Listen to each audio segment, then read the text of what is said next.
আসসালামু আলাইকুম। আমি ডক্টর জান্নাতুল ফেরদৌস বলছি। আশা করি সবাই ভালো আছেন, সুস্থ আছেন। আজকে আপনাদের সাথে যে টপিকস নিয়ে কথা বলবো সেটা হচ্ছে ডিম। বাচ্চাদের ডিম খাওয়াবেন?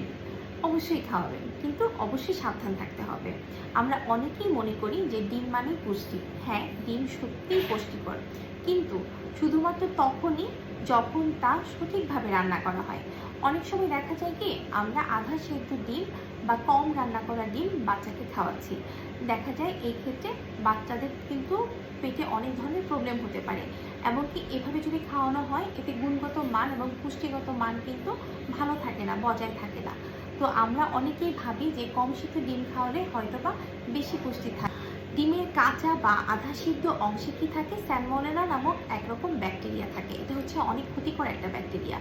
এটা যদি বাচ্চাদের অন্ত্রে যায়, দেখা যায় যে এই ব্যাকটেরিয়া গিয়ে বিভিন্ন ধরনের সংক্রমণ ঘটাতে পারে। ডায়রিয়া হতে পারে, জ্বর হতে পারে, পেটে ব্যথা হতে পারে। দেখা যায় বাচ্চাদের অনেক ধরনের প্রবলেম দেখা যায়, পেটে অনেক ধরনের সমস্যা হয়। তো আমরা এটার সমাধানের উপায় কি, আমরা অবশ্যই ডিমটাকে সময় নিয়ে ভালো করে সিদ্ধ করব, যাতে কুসুমটা ভালো করে সিদ্ধ হয়।